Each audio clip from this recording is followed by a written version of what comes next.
জয় গুরু।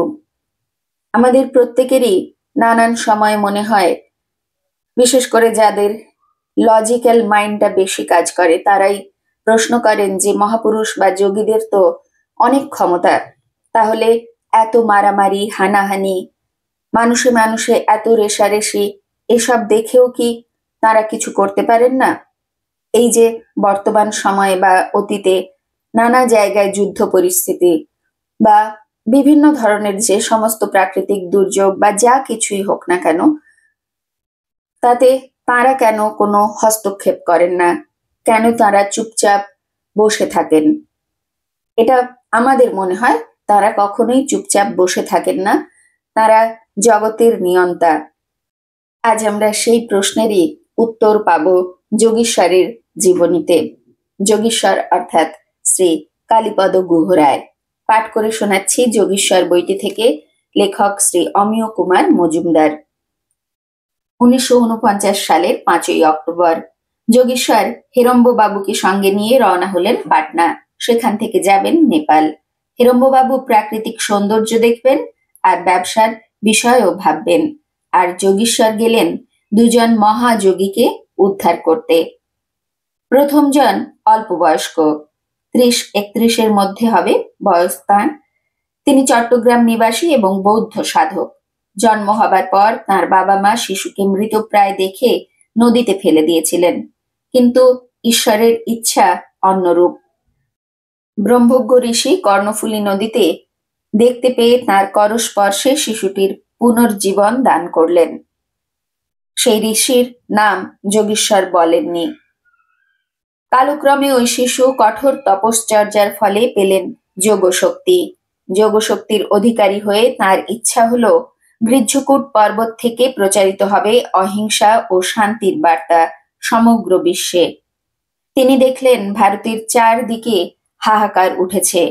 এই হাহাকার নিবারিত হবে তার যোগ শক্তিতে এবং শস্য শ্যামলা হয়ে উঠবে ভারত। এই সংকল্প কার্যকর করার জন্য তিনি প্রস্তুত হচ্ছিলেন। একদিন মধ্যরাত্রে যোগীশ্বর উপস্থিত হলেন সেই সাধুর আসনের সামনে। তিনি সাধুটিকে বললেন, তোমার ইচ্ছা পূর্ণ হবে না। সাধু জিজ্ঞাসা করলেন, কেন হবে না? তোমার যা ইচ্ছে বা সংকল্প তা ঈশ্বরের অভিপ্রেত নয়। সাধু জিজ্ঞেস করলেন, কে বললেন নয়? যোগীশ্বর বললেন, আমি বলছি। তুমি কে? সাধু জিজ্ঞেস করলেন আবার। যোগীশ্বর বললেন, তাকিয়ে দেখো বৎস, আমি তোমার উপাস্য দেবতা তথাগত। সাধু তাকিয়ে দেখলেন স্বয়ং তথাগত তাঁর সামনে দাঁড়িয়ে আছেন। আনন্দে আবেগে তিনি আপ্লুত হয়ে গেলেন। অঞ্জলিবদ্ধ হয়ে প্রণত হলেন তার ইষ্ট দেবতার শ্রীচরণে। কিছুক্ষণ বাদে সাধু দেবভাষায় স্তোত্রপাঠ করতে লাগলেন। স্তোত্রের মধুর ঝংকারে চতুর্দিক কেঁপে উঠল। সাধুর খণ্ড বাসনা লুপ্ত হয়ে গেল, মনে শান্তির স্রোত বইতে লাগলো। যোগীশ্বর তাকে বললেন মধুর কণ্ঠে, বৎস, তোমার সব কামনা বাসনা আমাকে অর্পণ করো। তুমি নিষ্কাম হয়ে আমার মধ্যে মিশে যাও। এই প্রসঙ্গে আমি এক দূর সংযোগ সম্পন্ন তথ্যের উল্লেখ করছি। ব্রহ্মর্ষি যাজ্ঞবল্কের মোক্ষের স্বরূপ কি, তা মননের অতীত, বাক্যের অতীত। তিনি অদৃশ্য, অনাত্ম, অবাচ্য, অনিলয়ন। নদী বহমান হয়ে সমুদ্রে যখন বিলীন হয়ে যায় তখন নাম রূপ কিছুই থাকে না। বুদ্ধদেব তার শিষ্য আনন্দকে বলেছেন, আনন্দ, বিমুক্ত চিত্ত ভিক্ষুকে যদি কেউ বলে দেহান্তে তথাগত থাকেন, তা দৃষ্টিমাত্র। আবার যদি কেউ বলেন দেহান্তে তথাগত থাকেন না, তাও দৃষ্টিমাত্র। বুদ্ধদেবের উদ্দেশ্য ছিল ধর্মের বাহ্য আড়ম্বর ও উপকথার জাল থেকে মুক্ত হয়ে সাক্ষাৎ ধ্যান যোগে অন্তরাত্মার ভিতর থেকে প্রকৃত ধর্মকে বের করা। বুদ্ধদেব বলতেন, ধ্যান সাধনার দ্বারা ধর্মচক্ষু, দিব্য চক্ষু ও প্রজ্ঞা চক্ষুর বিকাশ হয়, ফলে সাক্ষাৎ উপলব্ধি হয়। বুদ্ধদেব নাম রূপ অতীত পরমেশ্বরকে কোনো নাম না দিয়ে নির্বাণ নামে তাঁরই আলোকের দিকে নিয়ে গেছেন। বুদ্ধদেবের গৃহত্যাগের সংকল্প বৃহদারণ্যক উপনিষদের অনুমোদিত পন্থা। বৃহদারণ্যকের 4:4:22 ও 4:4:23 নম্বর শ্লোকে যে উপদেশ রয়েছে, বুদ্ধদেব সেই উপদেশকেই নিজের জীবনে একান্তভাবে বরণ করে নিয়েছিলেন। বৃহদারণ্যকের ওই দুটি শ্লোক রাজর্ষি জনকের উদ্দেশ্যে কথিত। সেখানে কামনা বহির্ভূত হয়ে কর্মসন্ন্যাসের কথা বলা হয়েছে এবং ক্রমান্বয়ে প্রত্যগাত্মাকে দর্শনের কথাও বলা হয়েছে। বুদ্ধদেব যাজ্ঞবল্কের ওই উপদেশকে পরমাত্ম জ্ঞান লাভের প্রকৃষ্ট পথ বলে মনে করতেন এবং তারই জন্য তিনি দৃঢ় সংকল্প নিয়ে রাজ্য ও গৃহ পরিবার ত্যাগ করেছিলেন। তিনি বলেছেন, মিথ্যা দৃষ্টিরূপ কুমির ও ক্লেশরূপী রাক্ষস যেখানে সকলকে গ্রাস করেছে, সেই ভবসাগর নিজে অতিক্রম করে আমি অনন্ত বিশ্বকে অজর, অমর ও মঙ্গলময় ভূলোকে ও দুলোকে প্রবেশ করাবো। জাতকেও আছে বুদ্ধদেব বলছেন, আমি একা ভবসাগর পার হয়ে নির্বাণ পেতে চাই না, সবাইকে ভবসাগর পার করিয়ে নির্বাণ দিতে চাই। এবারে বলবো, ব্রহ্মস্বরূপ যোগেশ্বর যে কোনো সৎ মূর্তি পরিগ্রহ করতে পারতেন। এই সৎ মূর্তিকেই সেই বৌদ্ধ সাধক তাঁর উপাস্য দেবতা তথাগত রূপে দেখেছেন। আরেকজন অষ্টসিদ্ধি প্রাপ্ত সাধুর কথা যোগেশ্বর বলেছেন। এই সাধুর বাবা মা দুজনেই মহারাষ্ট্র নিবাসী। তারা একসময় তীর্থ ভ্রমণে বের হলেন। মা তখন গর্ভবতী। হিমালয়ের নানা তীর্থস্থান দেখতে দেখতে তারা এগিয়ে চলেছেন। এরই মধ্যে তাদের শিশুটি মৃতপ্রায় অবস্থায় ভূমিষ্ঠ হলো। নবজাতককে মৃত মনে করে তারা তাকে নদীর স্রোতে ভাসিয়ে দিলেন। এই শিশুটিও এক ঋষিতুল্য মহাপুরুষের করুণার স্পর্শে বেঁচে যান এবং পরে এই শিশুটি যোগক্রিয়ার মাধ্যমে বড় যোগী হয়ে উঠলেন। অষ্টসিদ্ধি তার করতলগত। হিমালয়ে তিনি তার আসনে বসে আছেন। মানুষ চক্ষে দেখতে পাচ্ছেন নিম্নভূমিতে মানুষ অপরিসীম দুঃখ কষ্টে আছে। তা দেখে তার মন করুণা আর্দ্র হয়ে উঠল। তিনি স্থির করলেন তার অর্জিত তপশক্তি তিনি মানব কল্যাণে প্রয়োগ করবেন। সিদ্ধান্ত নেওয়া মাত্রই তিনি সবার অলক্ষ্যে চলে গেলেন নদী তীরে। তারপর নদীর তলদেশে গিয়ে পাতলেন তার আসন। তার তপশক্তির প্রয়োগ করলেন মানব কল্যাণের জন্য। সেই সুখ্যাতি সূক্ষ্ম তেজ ছড়িয়ে পড়ল কয়েক শত মাইল ব্যাপী হিমগিরির অরণ্য ভাণ্ডারে। যোগীশ্বর তা অনুভব করলেন। তিনি দেখলেন সংকল্প মাত্র তার দেহ থেকে ঐশ্বরীয় তীব্র তেজ বের হয়ে গেল হিমানী প্রদেশে। সাধুটি যে তেজ ছড়িয়ে দিলেন, যোগীশ্বরের দেহ নিঃসৃত তেজ তাকে এক লহমায় গ্রাস করে ফেলল। ওই যোগীর সর্বশক্তি হরণ করে নিলেন যোগীশ্বর। এমনি আর একজন শক্তিধর সাধকের কথা যোগীশ্বর বলেছেন। তাকে বলতেন বোবার ভাই। এই সাধুরও ইচ্ছা ছিল বিধাতার সৃষ্টি জগৎ ও মানুষের দুঃখের অবসান ঘটানো। 1950 সাল যোগীশ্বর তার অমিত শক্তি বলে এই যোগীর সর্বশক্তি হরণ করে নেন। এই অপতেজ নিজ দেহে টেনে নেবার পরে যোগীশ্বর নিজেও কয়েকদিন দৈহিক যন্ত্রণা পেয়েছেন, কিন্তু বিধাতার আদেশ পালিত হল। অনেকের মনে প্রশ্ন জাগা স্বাভাবিক, এরা তো জগতের কল্যাণ চেয়েছিলেন, কিন্তু তাদের এমনি ভাবে শাসন কেন করা হলো? এর উত্তর হলো, পৃথিবীতে দুঃখ কষ্ট থাকবেই, এই ঈশ্বরের বিধান। এই দুঃখ কষ্টের ভেতর দিয়েই মানুষ তার জন্মান্তরীণ কর্মফল বা ভোগের ক্ষয় করে। অনুতাপ বা দুঃখের ভারে জর্জরিত মানুষ চেষ্টা করে ঈশ্বরমুখী হতে, ঈশ্বরকে ডাকতে সচেষ্ট হয়, যা ঈশ্বরের একান্ত অভিপ্রেত। তাছাড়া ঝঞ্ঝা, মহামারী, বন্যা, ভূমিকম্প এসব প্রাকৃতিক ঘটনা, এসবেরও প্রয়োজন আছে। যেমন লোকক্ষয় হয়, তেমনি আবার সৃষ্টি হয় নতুন প্রাণের।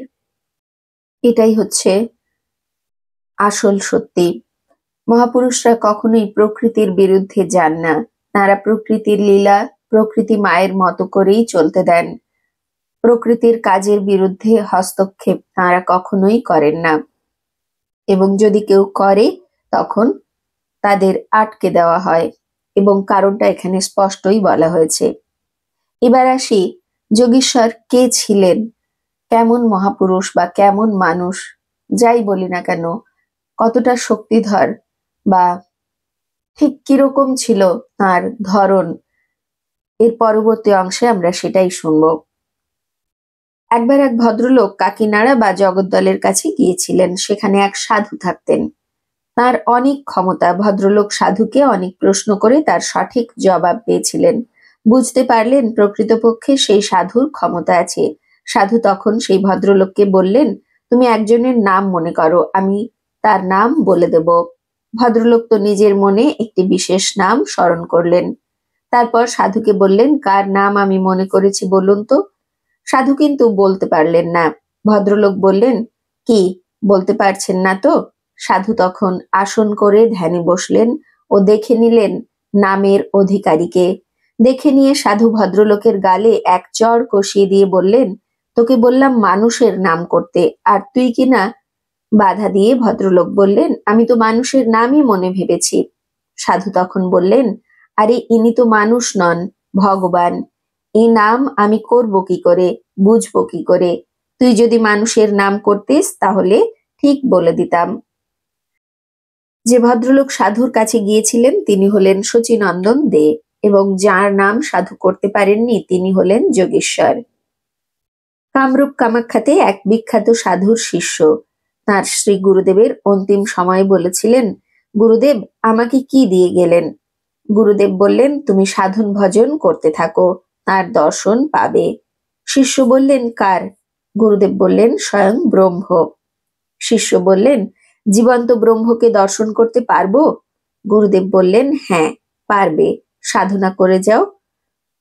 এই শিষ্য পরবর্তীকালে যোগীশ্বরের দর্শন পেয়ে মুক্তি লাভ করেন। আরেকজন বৃদ্ধ সাধক সিঙ্গাপুরে ছিলেন। তার দেহান্তের আগে তিনি শিষ্যকে বললেন, তুমি ওই যে দূরে চেরি গাছ দেখতে পাচ্ছ, তার নিচে বসে সাধনায় ডুবে যাও। শিষ্য প্রশ্ন করলেন, ব্রহ্মের দর্শন পাবো? গুরুদেব স্বীকার করলেন। পরে বললেন, জীবন্ত ব্রহ্ম দর্শন হবে তোমার, সাধনা করে যাও। এই শিষ্যটির সঙ্গে যোগীশ্বরের সাক্ষাৎ হয়েছিল 1938-39 সালে কলেজ স্কোয়ারে। যোগীশ্বর বলেন, মানুষের মনের চেয়ে বিস্ময়কর বস্তু আর নেই। সহসা কোনো ফাঁকে অজ্ঞানতার আবরণ যদি খসে পড়ে বা সামান্য সরে যায়, তাহলেই সেই মনের মধ্যে সত্য দৃষ্টি ঝলকের মতো আসে, আবার তা থেমে যায়। কিন্তু যোগীশ্বরের ক্ষেত্রে তা অন্যরকম। একদিন কোনো পরশ কাঠির স্পর্শে তার মনের উপরকার বাহ্যিক আবরণ খসে গেল। তিনি ফিরে পেলেন তার প্রকৃত সত্তা। তখন কাছের ভক্তদের মনে হতো ইনি তাঁদের জানাশোনা কালিদা নন, তার ছদ্মবেশে সম্পূর্ণ অন্য একজন। যোগীশ্বরের সে সময় মনে হতো তার স্বাধীন কোনো সত্তা আর নেই। কোনো ঘটনাকেই তিনি অবাঞ্ছিত বা অবান্তর বলে মনে করতেন না। এই যোগীশ্বর এক সময় বলেছেন, অবিরাম চাওয়া পাওয়ার অসীম আনন্দ বেদনা এসব আমাকে আশ্রয় করেই আছে। সোহম। যোগীশ্বরের কণ্ঠে তাই শোনা যায়, আমি আছি বলেই এই অপরূপ সৃষ্টি। অনাদিকালের আনন্দ বেদনা সবই তো আমাকে আশ্রয় করে আছে। আমি যখন নেই তখন দুঃখ নেই, আনন্দও নেই। চাওয়া পাওয়ার কিছু থাকে না। এই আনন্দ বেদনার চক্র যখন আমাকে ঘিরে আবর্তিত হচ্ছে, তখন সব কিছুর সঙ্গে নিজেকে ইচ্ছে মতো জড়িয়ে রাখতে বা ছাড়িয়ে নিতে কোনো বাধা নেই। সবার মধ্যে থেকেও অসঙ্গ হয়ে থাকা যায়, আর একা থেকেও সবাইকে নিজের মধ্যে পেতে পারি।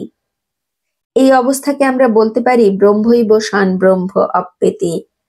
যোগীশ্বর বলেন, এই পৃথিবীতে সবকিছুই আনন্দময়, যা আমরা প্রত্যক্ষ করি অথবা যা নিত্য বা যা অনিত্য, সবই আনন্দময়। অন্তরে আনন্দের এই ধারাকে অনুভব করতে হয়। বলা বাহুল্য তা সহজে সাধ্য নয়। জন্ম যেমন সুন্দর, মৃত্যু তেমনই সুন্দর। উদাহরণস্বরূপ তিনি বললেন, সূর্যোদয়ের সময় প্রভাত যেমন সুন্দর লাগে, তেমনি অপরাহ্নে সূর্যাস্তের সময় মনোরম লাগে প্রকৃতি। দুটি সময়ই সূর্যকে দু চোখ ভরে দেখা যায়। প্রভাতের পরে ক্রমান্বয়ে সূর্যের স্নিগ্ধ মূর্তি মিলিয়ে যায়। মধ্যাহ্নের দীপ্ত সূর্য জ্বালাময়। সেই রুদ্র মূর্তির দিকে তাকানো যায় না তখন।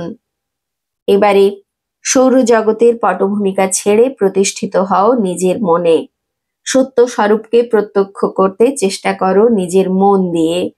মন হলো এই আকাশ, মনের আকাশে সূর্য ওঠে, সেখানেই আসে প্রভাত, তাকে ছাড়িয়ে মধ্যাহ্ন দীপ্তি, সেখানেই নেমে আসে সায়াহ্নের প্রসন্ন মূর্তি ক্ষণিকের জন্য। কিন্তু মধ্যাহ্নের দুঃসহ প্রখর জ্বালা দেখা দুঃসাধ্য। যোগীশ্বর বলেন, তোমাদের মনের আকাশে এই সব প্রকাশের ক্ষণিক উদয় যখন হয় তখন আনন্দে বিহ্বল হয়ে তোমরা নিজেদের ভুলে যাও, কিন্তু তা মাত্র কিছুক্ষণের জন্য।